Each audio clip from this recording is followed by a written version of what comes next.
uma luz aqui. Não está conectando. Então, boa tarde a todos. Muito obrigada pela presença de vocês, né? Muito feliz.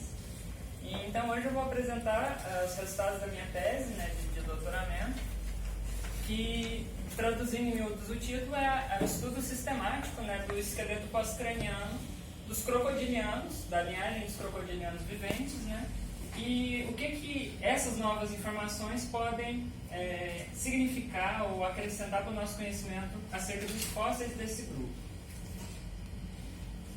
A tese ela foi dividida no foreword, que seria uma introdução geral da problemática, nos objetivos da tese, onde eu apresento as perguntas e os objetivos que eu pretendo resolver com a tese, o capítulo 1, em que eu discuto acerca da proposição de uma posição anatômica para o estudo dos crocodilianos, o capítulo 2 eu faço uma revisão nomenclatural do esqueleto pós-craniano, buscando uma padronização e uma identificação das estruturas que ainda não tinham sido nomeadas e que apresentam variações significativas para o interesse do grupo.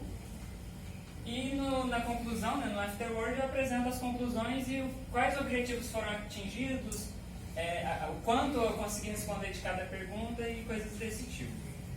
Então, quando a gente pensa em répteis, geralmente a gente exclui as aves, né, mas aqui pensando em répteis no sentido mais monofilético da coisa, que seriam os diápsidas, né? A gente tem as aves, os esquamatas, incluindo as serpentes e tudo mais, as tartarugas e tem os crocodilianos. O tamanho aqui é proposital porque eles representariam o tamanho da diversidade. Então as aves teriam a maior diversidade, seguida pelos esquamatas, seguido pelas tartarugas e por fim os crocodilianos.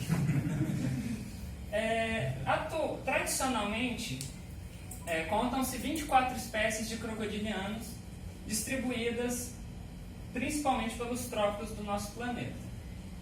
No entanto, mais recentemente, estudos principalmente moleculares têm duplicado algumas espécies, né? Têm dividido algumas espécies em duas, incluindo algumas espécies brasileiras e tudo mais. E aí nessa perspectiva, incluindo esses dados mais moleculares, a gente chegaria a um número de 32 espécies, o que é uma diversidade muito baixa, perto de toda a diversidade que eles tiveram ao longo da sua evolução, né? Então, os crocodilianos atualmente, quando você pensa em um animal na beira de um rio, meio lardão, e que se alimenta principalmente de animais que carregam a sua boca e que é capturado por meio de uma emboscada. No entanto, no registro fóssil, no passado da evolução desse grupo, eles também contiveram espécies de animais que eram terrestres e que provavelmente predavam ativamente, de maneira talvez similar a lobos e tudo mais. Como, por exemplo, os baveriçucos, os quincana, que pertencem a dois grupos distintos que surgiram independentemente, ou seja, a reconquista do ambiente terrestre teria acontecido pelo menos 2 vezes dentro da linhagem deles, e os planocranídeos seriam restritos a Laurase, enquanto os Mecossuchini, até onde se tem conhecimento, é só da região da Oceania. E aí os registros fósseis desse grupo, eles vão desde o Cretáceo, indubitavelmente, até os dias de hoje, sendo que de espécies descritas a gente tem muito mais que 100.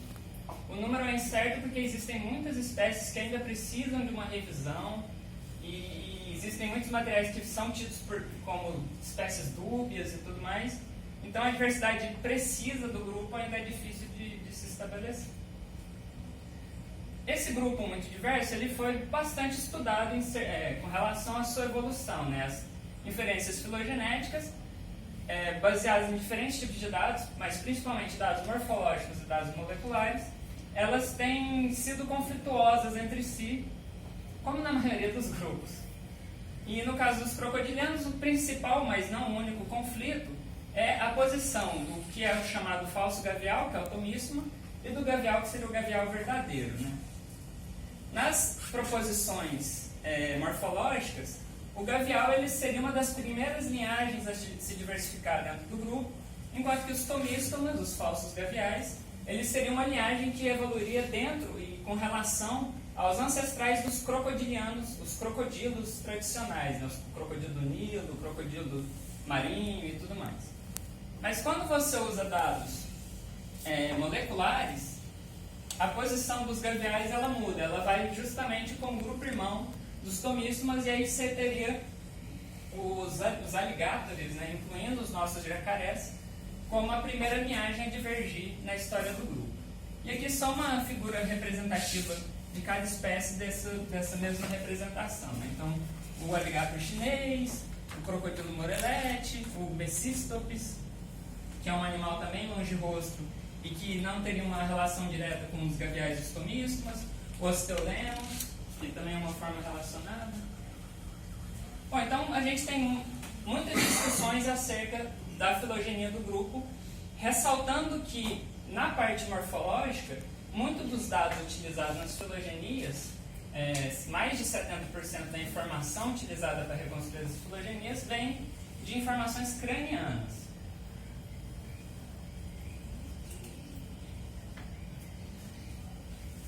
Mas e o pós-crânio? Por que o pós-crânio não é estudado ou não tem tantos caracteres igual o crânio? Bom, quando você olha para os crocodilianos atuais, se supõe que eles têm uma diversidade, uma morfologia muito parecida, e essa morfologia ela seria uma representação das adaptações que eles têm para o estilo de vida, que seriam, como eu disse, animais semiaquáticos, anfíbios, né? E que predariam por meio de emboscadas. E aí, então, por causa disso, o esqueleto pós-craniano, né, ele seria mais estável e não teria se modificado ao longo do tempo, porque em algum momento eles teriam adquirido essa morfologia ótima para emboscada e aí não se modificou mais. Então, isso era o que se acreditava. E aí, decorrente disso, muitos poucos caracteres eram estabelecidos, porque se não varia, não tem o que explicar evolutivamente. E aí, como não tem nada para se explicar evolutivamente, você não precisava ficar perdendo tempo, tanto preservando o esqueleto pós-craniano das espécies viventes, quanto estudando ele, porque você estaria apenas reforçando aquilo que em teoria já se conhece. E aí você entra num raciocínio circular, porque cada uma dessas etapas pode servir de um ponto de partida para justificar o porquê você não deveria estudar o pós-crânio. E aí, decorrente disso, a gente tem essa defasagem no estudo do pós-crânio, que foi uma das coisas que motivaram o desenvolvimento dessa tese, eu vou chegar lá. Só que o pós-crânio, ele vem sim sendo estudado, só que não no sentido mais filogenético da coisa. Então você tem alguns estudos muito básicos de descrição da morfologia, com a proposição de nomes para algumas das estruturas, mas o grosso do estudo do pós-crânio vem na parte da musculatura, que é muito bem estudado, e estudos tanto morfométricos quanto biomecânicos das espécies viventes. E aí vale ressaltar que, usando as metodologias comparativas, né, os crocodilianos eles são muito importantes para entender a distribuição da musculatura de dinossauros, por exemplo. Então, para você reconstruir a musculatura de dinossauro, você usa tanto crocodilianos quanto aves e tenta reconstruir a morfologia dos dinossauros. Então, os crocodilianos eles têm a musculatura muito bem estudada, mas não por causa dos crocodilianos propriamente dito. Tanto é que muitos dos trabalhos, eles são quase que monoespecíficos, assim. Você pega alligator ou um crocodilo, pega uma ou outra espécime para ver se varia muito e fica por isso mesmo.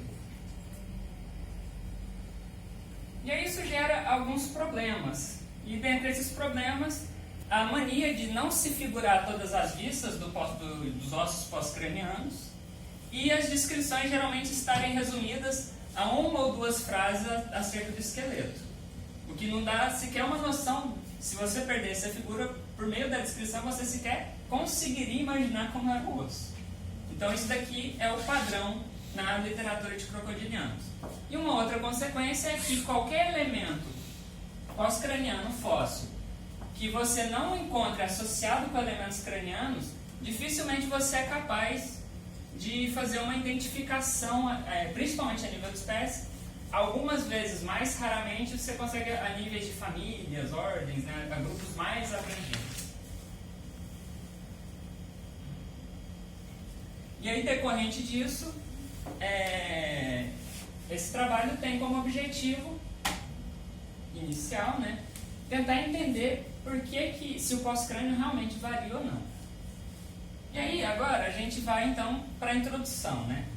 E, rapidamente, eu quero definir dois grupos que são muito importantes para o estudo dos crocodilianos, que é o próprio grupo Crocodilia, que seria aquele grupo que inclui o Gavialis gangéticos, o Alligator mississippiensis e o Crocodilus nilóticos e todos os seus ancestrais e descendentes desse ancestral. Então, seria esse grupo, enquanto que o grupo Crocodilia estaria dentro de um grupo um pouco mais abrangente, que seria os Eusuchia, que incluiria o Crocodilus nilóticos, o Gavialis gangéticos, o Alligator mississippiensis, mais o ancestral compartilhado com o Yellocampsa vectiniana, que é uma espécie fóssil que foi estudada pelo Owen.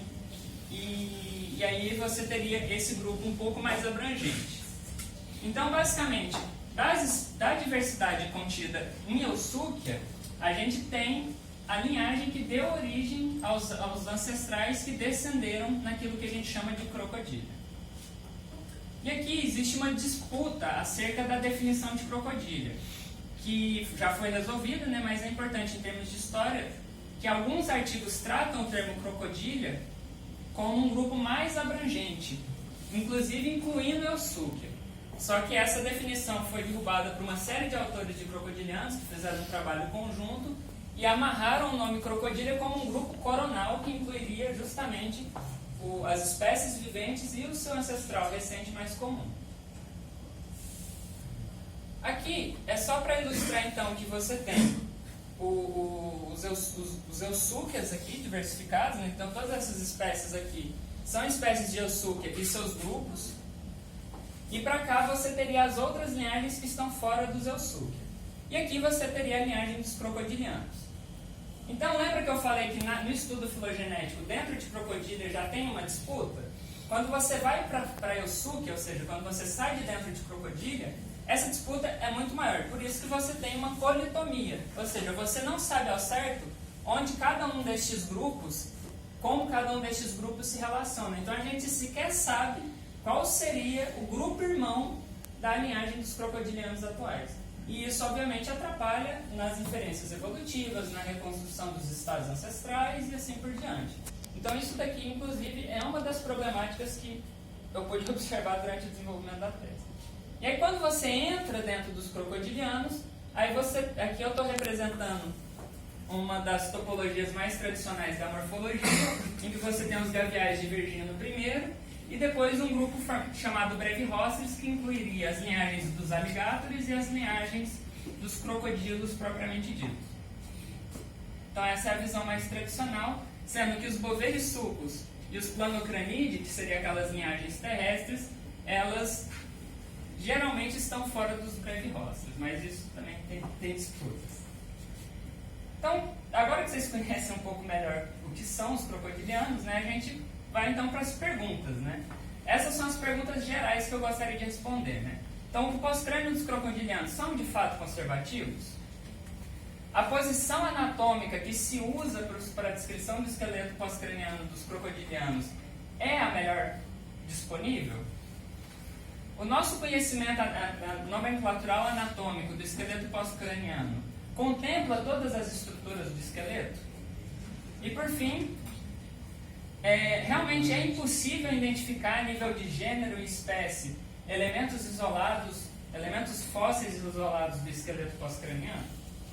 E aí delas a gente tem algumas perguntas mais específicas.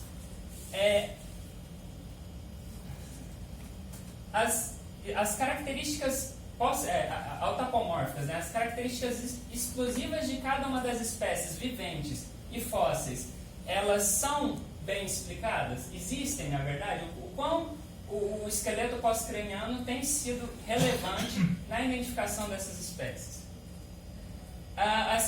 Com relação à evolução das linhagens crocodilianas, o quanto o pós-crânio também tem sido utilizado nessas inferências, né? O quanto que essas características, elas não só são usadas, mas também são explicadas. O quanto a gente entende da origem e fixação dessas características do esqueleto pós-craniano. Quantas espécies de crocodilianos existem, né? E quantas destas possuem elementos pós-cranianos associados. E aqui, principalmente para fóssil. Quais seriam, durante o desenvolvimento do trabalho, será que eu seria capaz de identificar novas características exclusivas para as espécies que eu estou estudando? E todas as variações do esqueleto axial, que incluiria principalmente as vértebras, né? Elas são contempladas na literatura? E se sim ou se não, como que a regionalização dessas vértebras vem sendo feita? E essa regionalização, ela é a melhor maneira de se organizar o esqueleto axial? E aí, por fim, os objetivos são produzir uma descrição anatômica e comparativa das espécies fósseis, propor uma posição anatômica para o estudo dos crocodilianos, propor uma padronização da nomenclatura do esqueleto pós-craniano, fazer uma revisão dos caracteres evolutivos do esqueleto pós-craniano, propor, se for possível, né, características pós-cranianas como autapomórficas, ou incluir elas na evolução, né, da linhagem dos crocodilianos, e tentar avaliar como determinadas características variam tanto intra quanto interespecificamente. E dessa forma, começar a providenciar diretrizes para que o estudo do esqueleto pós-craniano fóssil isolado avance um pouquinho mais e a gente talvez seja capaz de identificar, mesmo sem a presença de elementos cranianos. Então, com isso, a gente chega no capítulo 1. E aqui no capítulo 1, que a gente vai discutir essa questão da posição anatômica, eu começo relembrando vocês que para o estudo do nosso corpo, né, e dos animais veterinários, a gente tem uma padronização muito bem feita e já até relativamente antiga, em que o esqueleto do animal, o corpo do animal, na verdade, é posicionado de uma maneira e que a partir dessa posição, todas as vistas e orientações das partes deste corpo derivam. E aí com isso você tem uma padronização. Então se eu falar a frente do nosso corpo, a porção anterior do nosso corpo, a gente vai saber que corresponde a essa. E inclusive as partes que compõem o corpo. Qual que é a face anterior do fêmur? A gente sabe que é essa por causa da posição anatômica. E isso se aplica também para os animais de interesse veterinário e assim por diante. Mas para os crocodilianos a gente já não tem isso tão bem estabelecido. A gente tem, principalmente para os fósseis, o uso daquilo que é chamado de nomenclatura romeriana. O Homer foi um grande pesquisador, principalmente de anatomia, né, que fez esse trabalho, deu continuidade aos trabalhos acerca da osteologia dos répteis, e nesses trabalhos ele propõe, né, não uma posição anatômica, mas sim algumas regras de orientação. E essas regras de orientação elas são bem gerais e não necessariamente condizem com a biomecânica do animal. E como a gente sabe, né, os crocodilianos eles são animais muito interessantes por inúmeros motivos, mas um deles é pela capacidade de assumir posturas diferenciadas ao longo da sua vida. Esse daqui, por exemplo, é o chamado caminhar alto, né, em que ele anda como se fosse um mamífero, em que o peso do corpo do animal está distribuído abaixo do eixo principal. Mas ele também tem aquela postura mais largatoide, né, com os braços esticados, tem o escorregamento de barriga. Algumas espécies são capazes de correr numa velocidade até bem rápida, fora as posições que eles assumem durante a natação, né, com os membros colados ao corpo e propulsionados pelo rabo. Então, atualmente, aquilo que chegaria mais perto de uma posição anatômica é o que foi proposto pelo Diego Pou, que é um pesquisador argentino, que ele padronizaria da seguinte forma: você teria o esqueleto com os membros direcionados para baixo e o mais ereto possível, né? E a partir disso você descreveria o animal. Então essa é uma instrução, é um parágrafo do artigo dele que ele faz essa padronização só para orientar. Só que aí os crocodilianos eles têm o ombro, capacidade de movimentação do ombro muito diferenciada, né? Que possibilita essas posições. Então pôr na vertical, mas pôr na vertical de que forma?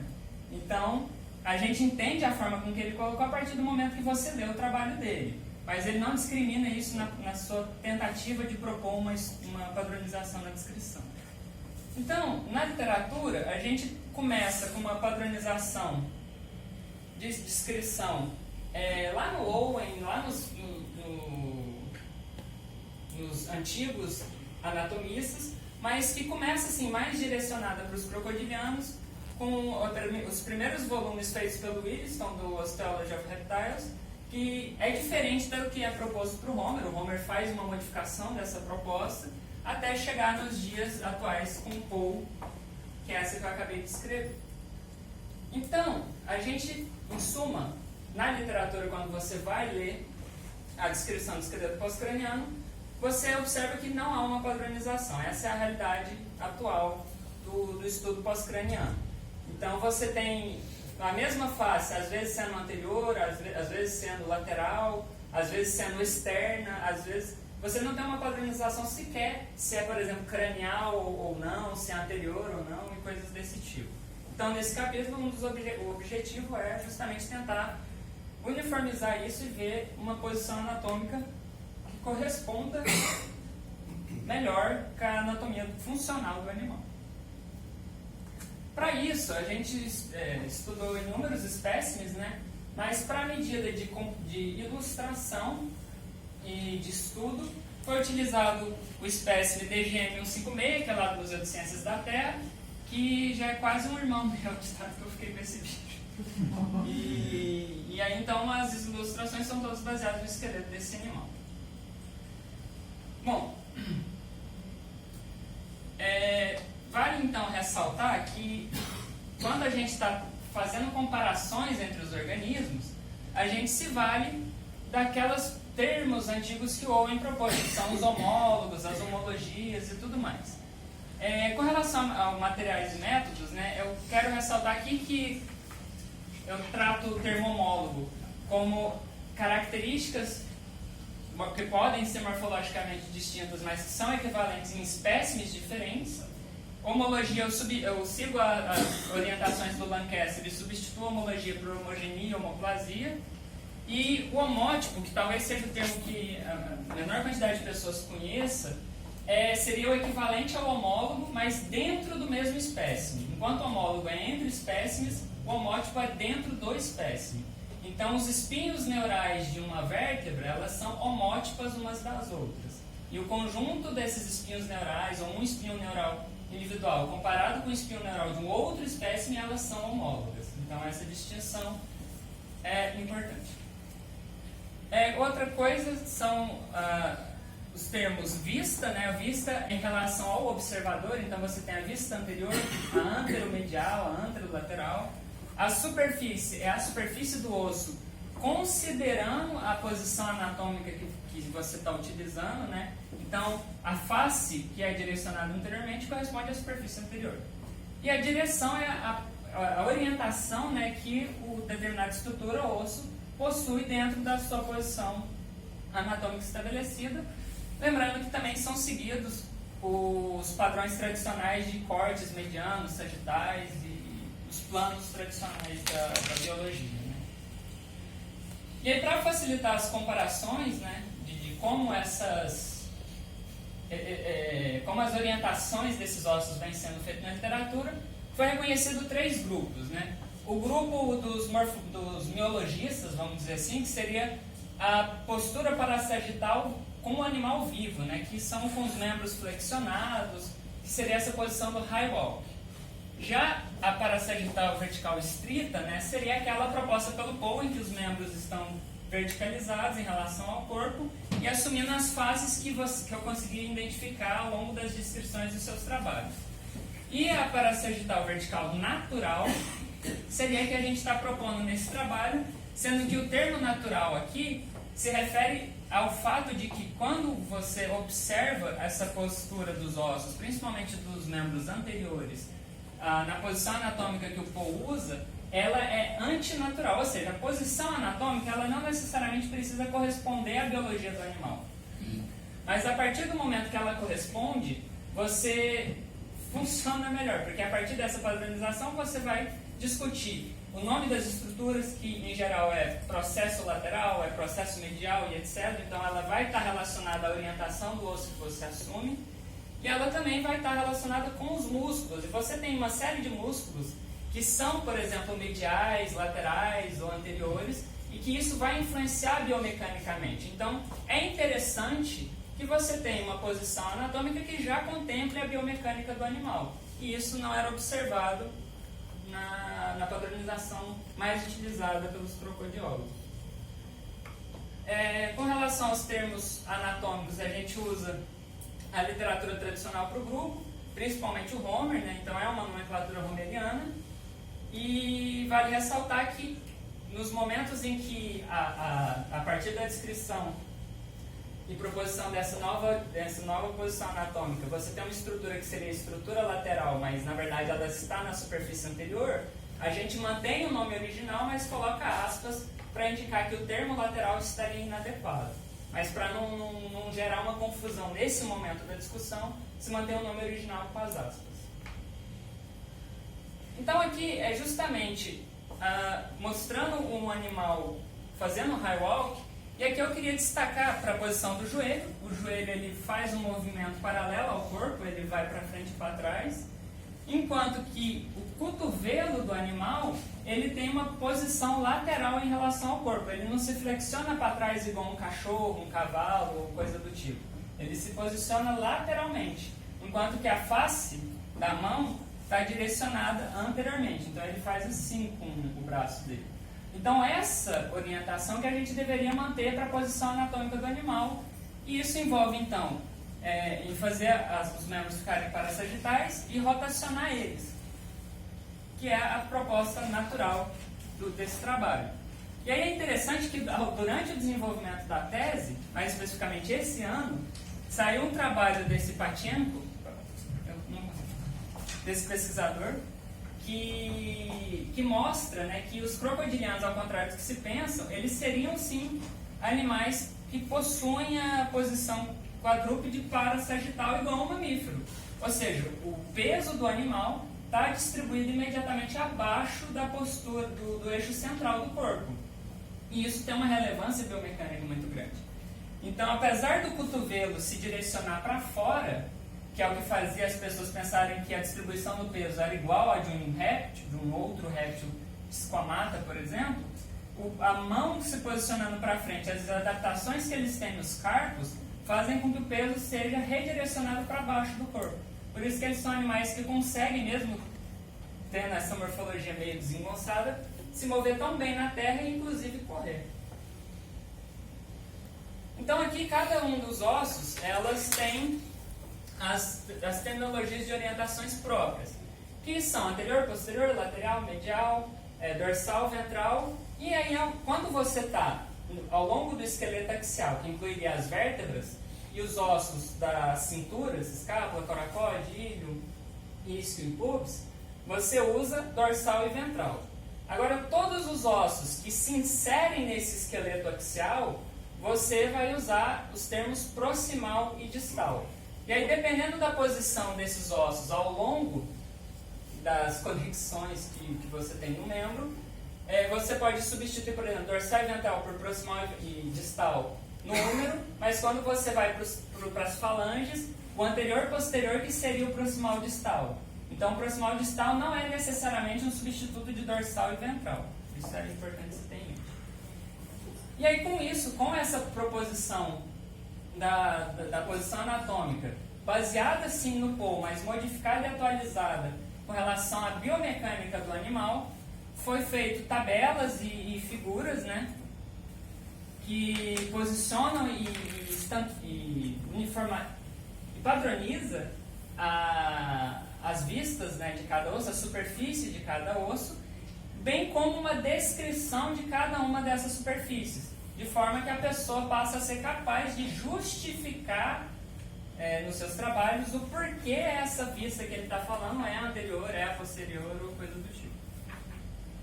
E aí, dessa forma, a gente respeita a biomecânica do animal, para de gerar confusões com esses diferentes tipos de padronização e facilita a identificação e aplicação dessas posições anatômicas, principalmente no estudo dos fósseis, que dificilmente são articulados, né?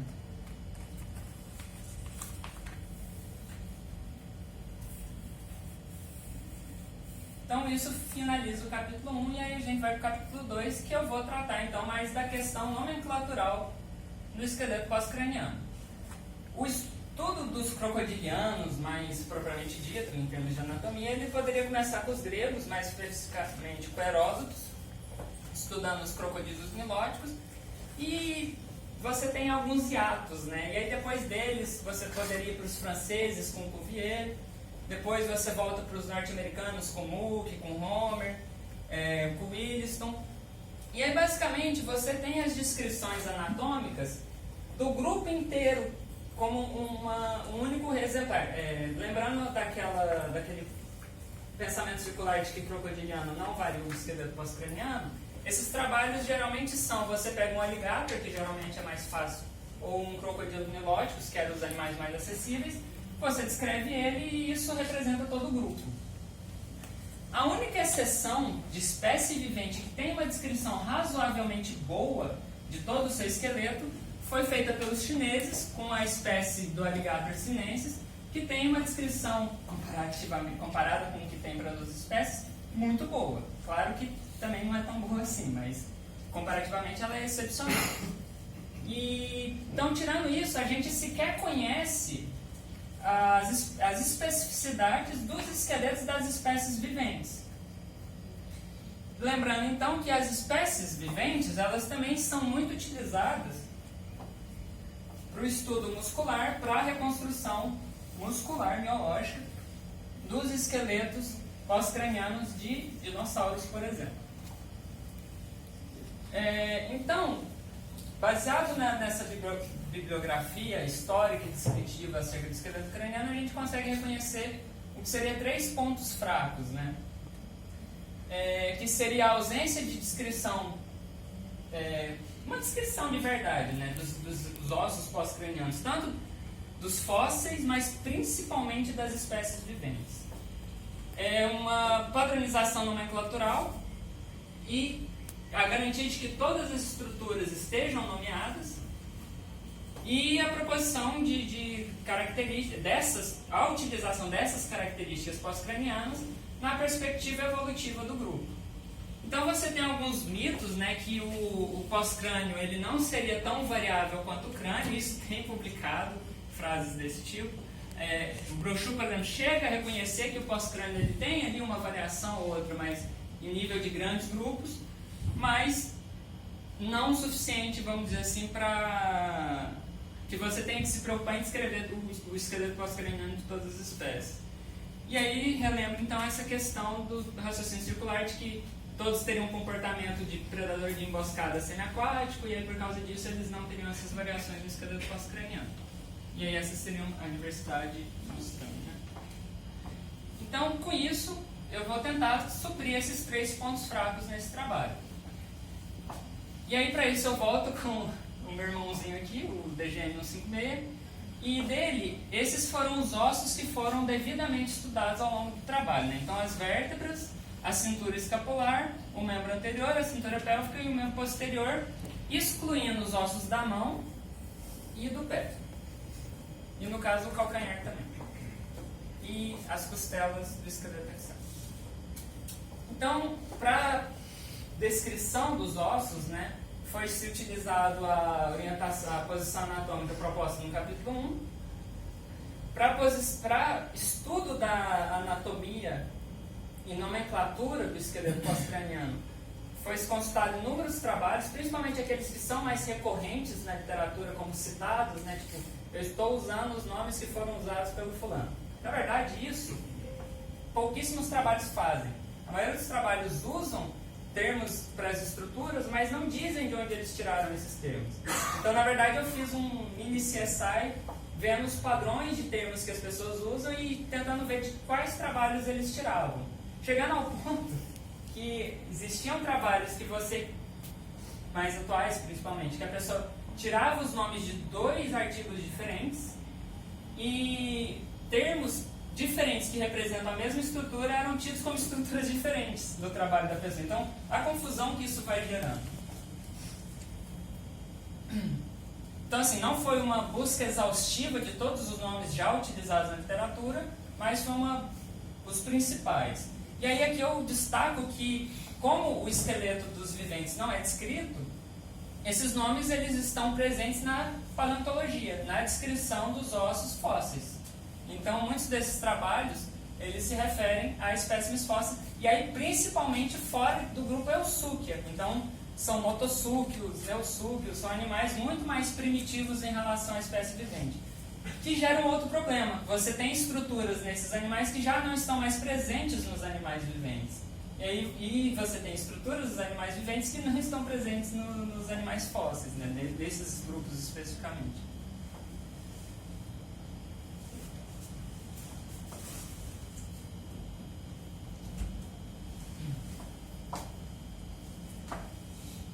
Com relação ao esqueleto axial, né?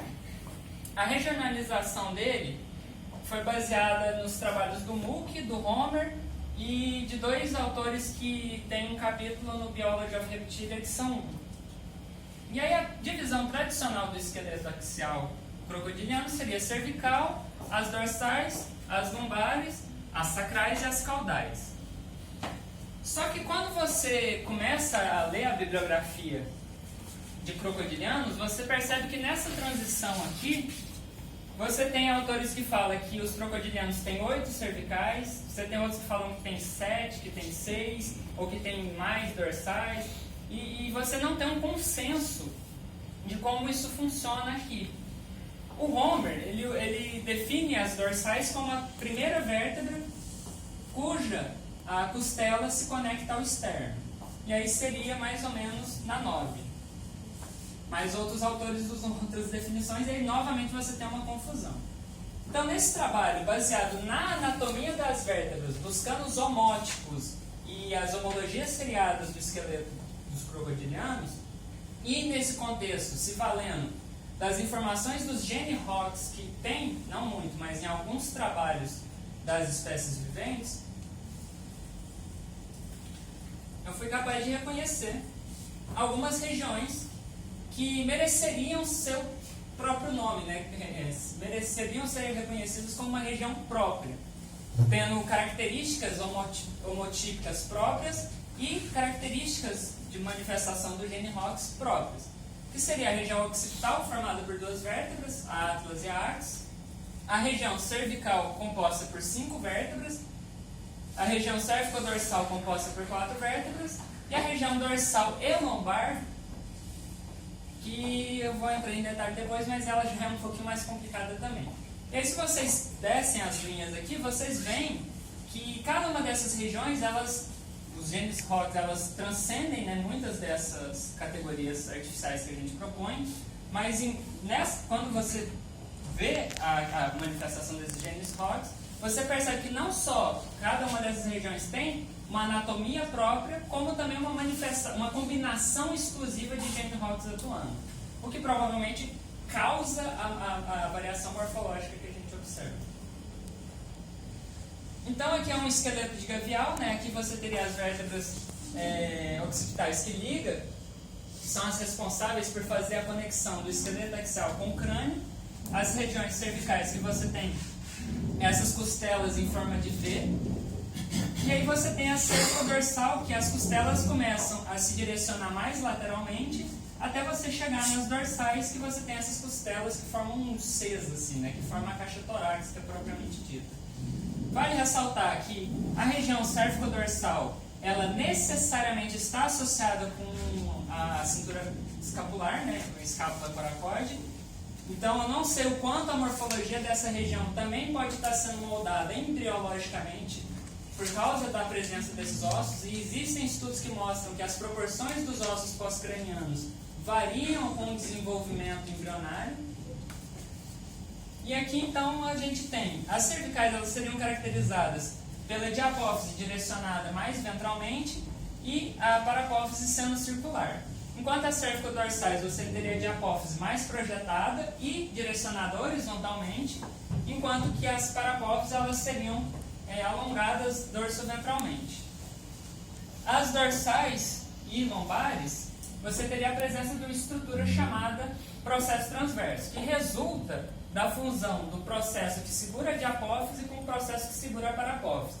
Sendo que a diapófise e a parapófise são essas superfícies em que as cabeças das costelas se conectam com a vértebra.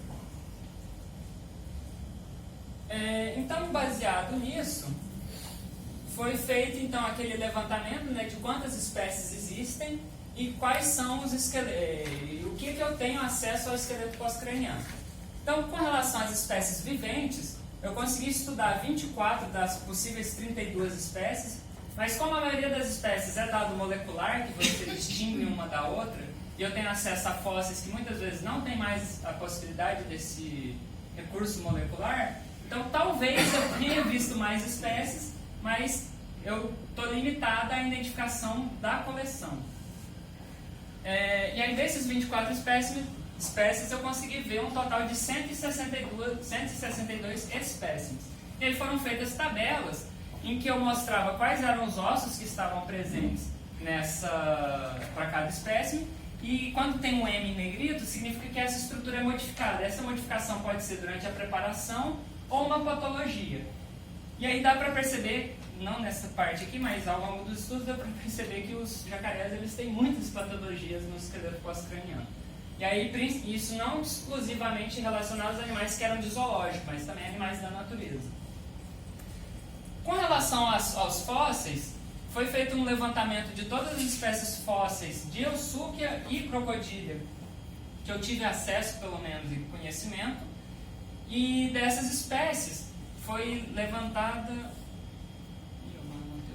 mas eram umas 200 espécies, e dessas 200 espécies, algumas eu pude ver pessoalmente. Eu fiz uma tabela que eu dizia onde você poderia encontrar informações acerca desse material, se ela é a espécie tipo ou não da espécie e tudo mais. E com relação a esse levantamento dos fósseis, eu excluí todas aquelas que não tinham pós-crânio, nenhum. Se tinha uma vértebra eu já contava, mas se não tinha nada, só o crânio ou parte do crânio, eu excluí. E todas aquelas que eu não tinha acesso a boas imagens, a uma boa descrição e tudo mais, elas também foram excluídas. E aí, as que sobraram e que, consequentemente, tinham um esqueleto pós-craniano disponível para estudo, eu fiz uma descrição individual de cada uma delas, tentando identificar as posições disponíveis para estudo, a presença ou não de patologias ou aspectos tafonômicos no osso, e fiz uma tabela parecida com a dos viventes, só que para os fósseis, e isso tudo está sumarizado lá. Os nomes das estruturas pós-cranianas está seguindo um trabalho que eu fiz, que é basicamente intuitivo, né? Você compara os nomes já propostos na literatura para essa estrutura, você vê quais desses nomes realmente significam ou representam aquela estrutura, mantém eles e escolhe o termo que melhor descreve aquela estrutura ou propõe um novo termo que melhor se adequa à estrutura. Por exemplo, na nova orientação anatômica, se eu tenho um processo lateral que está na superfície anterior, você tem que mudar o nome para um processo anterior, que seja. E uma outra observação é com relação a uma tradição que tem muito entre os crocodiólogos, e você pegar uma região de superfície de inserção e descrever como se aquilo fosse uma estrutura óssea. A estrutura óssea, ela obviamente está associada às inserções musculares, mas você tem que descrever o que você observa do osso e não da região de inserção muscular. Então, todas as que eram a maioria dos nomes que se referem só à região muscular, elas eram excluídas e discutidas o porquê. Mas uma coisa interessante é que todas as estruturas de regiões de inserção muscular que tinham uma modificação óssea associada à musculatura, isso também era destacado na descrição da estrutura. A variação ontogenética é um problema que os biólogos têm que lidar, né? Então foi feito um levantamento nas espécies viventes acerca do grau de maturidade desses organismos, Só que, como para você estudar a maturidade de um organismo, você precisa usar muitas fontes, né? A estrutura óssea, de preferência histologia, dados moleculares, etc. Eu não tive acesso a isso, então eu segui os trabalhos do Brochu e as atualizações feitas em cima desse trabalho, que dizem que a maturidade dos crocodilianos ela está associada com o fechamento da sincondrose neurocentral, que é aonde se conecta o osso chamado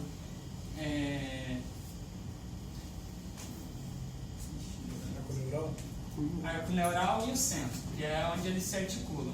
Então, à medida que esse fechamento vai acontecendo da cauda em direção à cabeça do animal, você consegue reconhecer a maturidade desse organismo.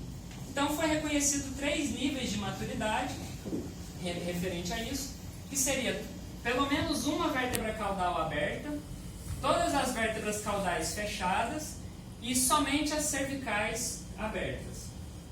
E aí, muito forçadamente, essa primeira categoria poderia ser os juvenis, essa categoria poderiam ser os adultos e essa categoria poderia ser os sêniores, né, os senis. Só que muito tentativamente, porque esse fechamento também depende muito da disponibilidade de alimento, do estresse que o animal passou e etc. Então não dá para fazer essa relação. Com relação às diferentes níveis de hipóteses que foram trabalhadas, né, foi trabalhado principalmente o nível descritivo, que é a base para todos os outros 2 níveis, né, que são os níveis mais tidos como próximos, que são aquelas explicações que a gente dá para a morfologia do animal referente à vida do organismo, ou seja, questões ontogenéticas, questões de variação do próprio organismo no seu desenvolvimento. Enquanto que os níveis tidos como últimos, que são todos aqueles que estão além da vida do organismo, foram trabalhados principalmente as variações intraespecíficas, tentativamente as variações específicas e filogenéticas. As variações ciclomórficas, né, que são muito observadas em insetos, não foi capaz de ser identificada em vertebrados até o momento. Com relação à definição do termo caractere, eu queria aqui, então, só destacar que é importante desapegar um pouco da questão do estado de caráter, um caráter com estado de caráter, porque dentre os problemas que isso gera, um deles é você pensar na evolução do estado do caráter, da morfologia da estrutura, e não na evolução dos indivíduos. Quando você pensa no caractere, a definição do caractere, como sendo uma descrição, ou seja, a relação de um sujeito com um predicado, você passa a entender que o que está evoluindo ali é o sujeito, manifestando predicados diferentes ao longo do estudo desses organismos. Tem outras complexidades aqui, mas isso eu acho que é o mais importante se ter em mente, e isso foi aplicado no trabalho. Foi feito um levantamento, né, dos caracteres pós-cranianos filogenéticos propostos na literatura. Específicos, né, para a crocodília foi pego o trabalho do Brochu, de 2011, para o Eusuke, o trabalho do Turner, de 2015, e para crocodiliformes, né, que seria o grupo mais abrangente destes todos, foi pego o trabalho do Laird e colaboradores, de 2015. Então foi feita uma única, né, uma lista de caracteres. Os caracteres cranianos foram removidos e os caracteres pós-cranianos foram discutidos.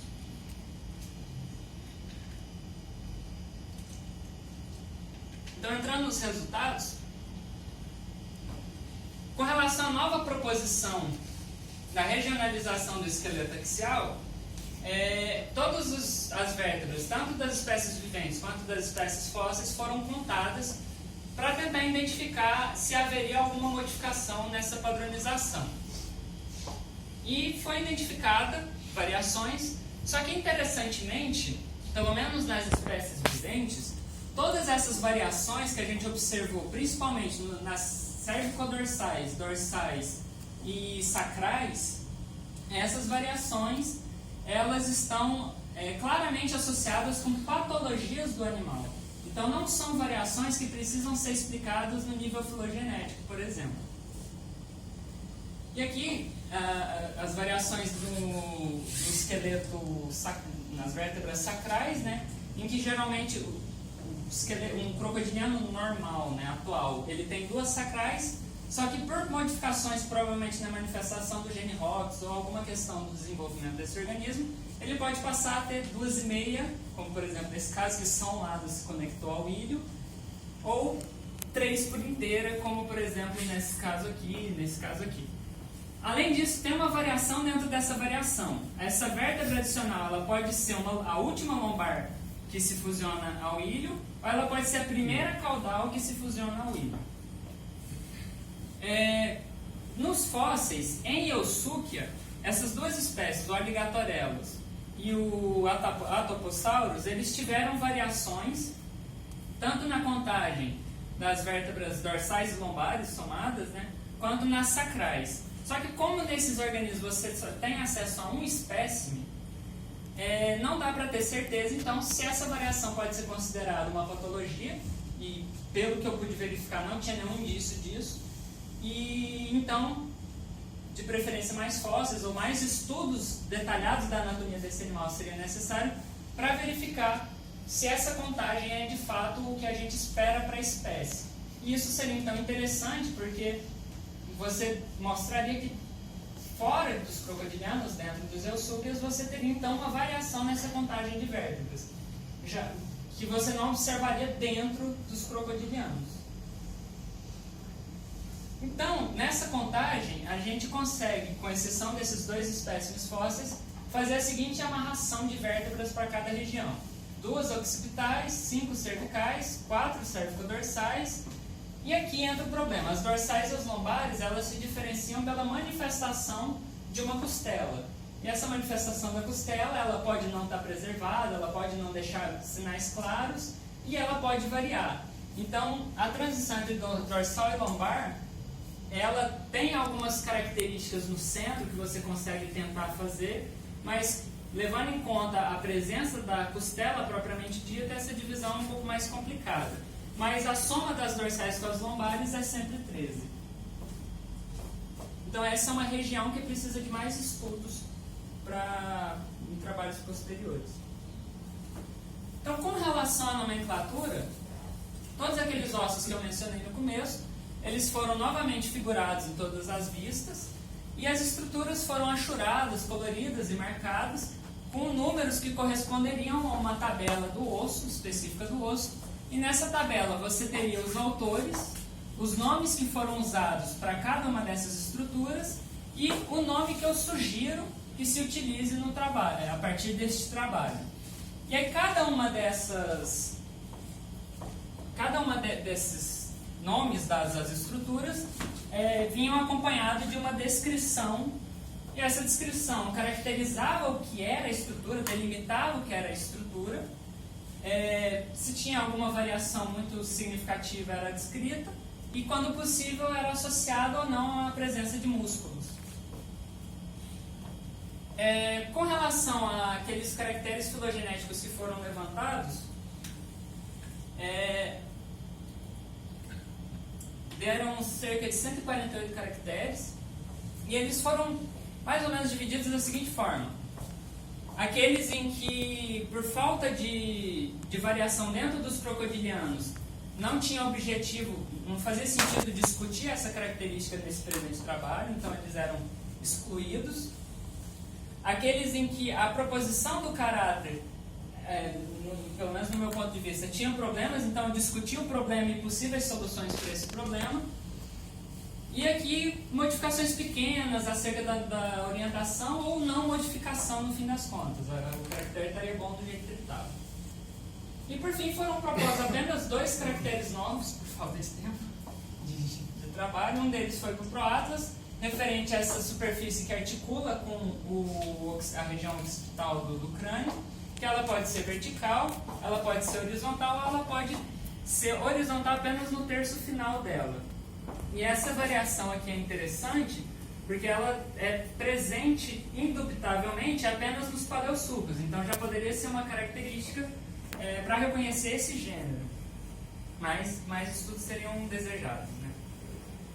Com relação ao húmero, na face lateral do húmero, na região proximal de articulação, você tem o desenvolvimento dessa projeção em alguns espécimes, enquanto em outros você tem essa região côncava.